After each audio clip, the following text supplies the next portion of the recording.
Apa yang ada di benak kalian saat mendengar istilah blue economy?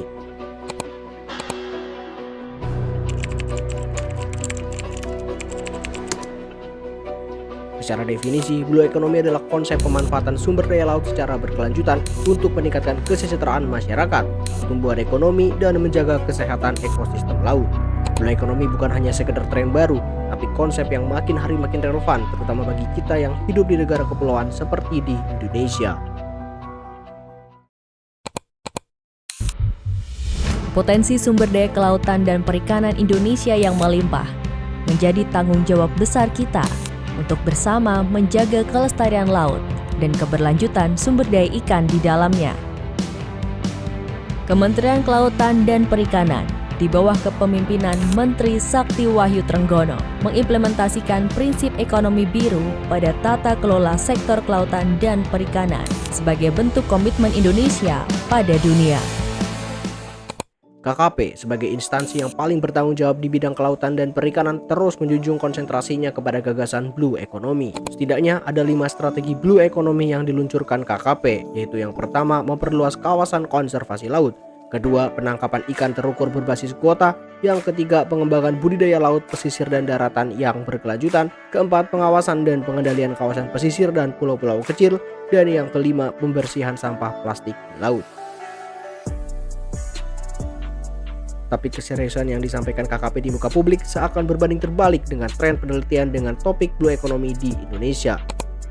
Jurnal ilmiah dengan judul Global and Indonesia Blue Economy Knowledge Map menunjukkan betapa belum seriusnya sintesis blue economy di kalangan akademisi Indonesia. Mengapa ekonomi biru ini menjadi potensi dan peluang untuk mengakselerasi pertumbuhan ekonomi Indonesia ke depan?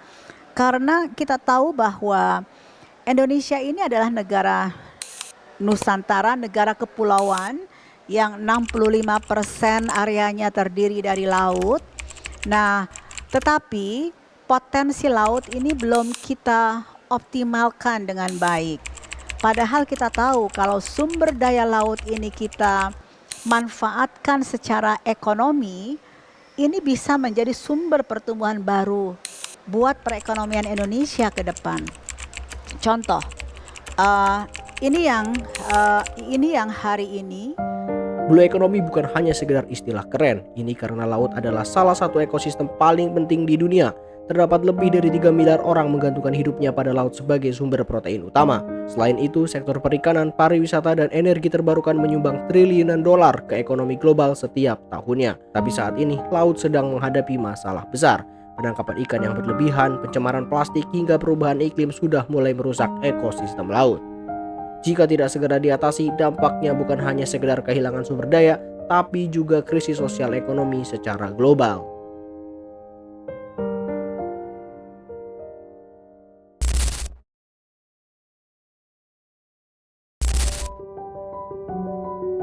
Lalu bagaimana caranya mewujudkan blue economy?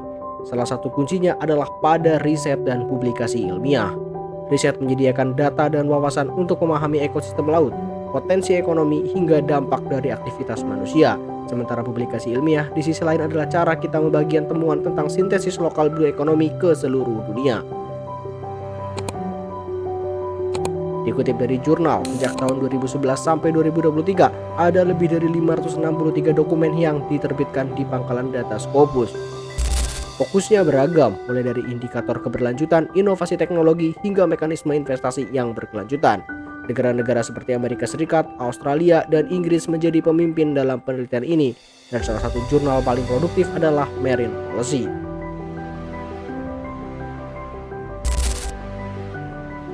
Bagaimana dengan Indonesia? Sebagai salah satu negara kepulauan terbesar di dunia, kita punya potensi luar biasa untuk jadi pionir dalam mewujudkan gagasan blue economy.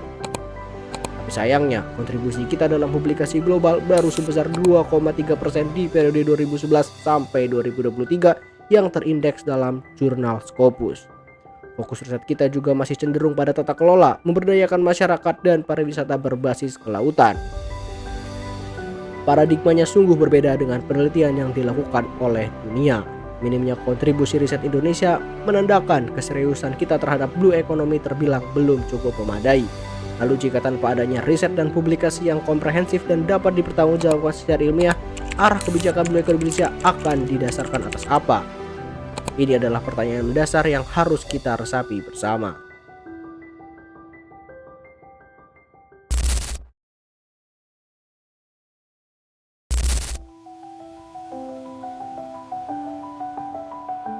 Mengapa publikasi ilmiah itu penting? Jawabannya sederhana. Tanpa publikasi yang kuat, isu blue economy di Indonesia tidak tercium oleh dunia.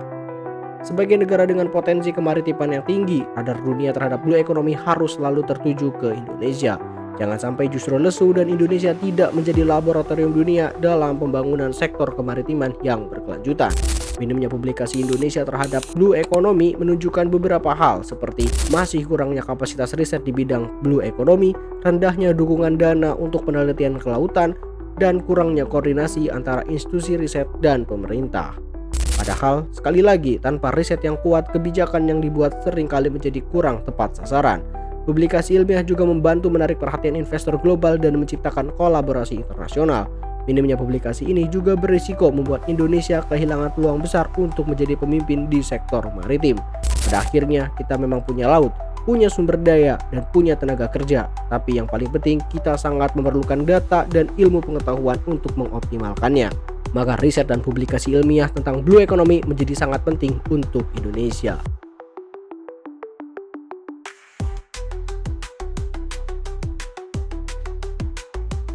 Ekonomi biru adalah kunci masa depan yang berkelanjutan, bukan cuma untuk Indonesia, tapi juga untuk dunia. Laut kita adalah aset besar dan riset serta publikasi ilmiah adalah celah terbaik untuk memanfaatkan secara bijak.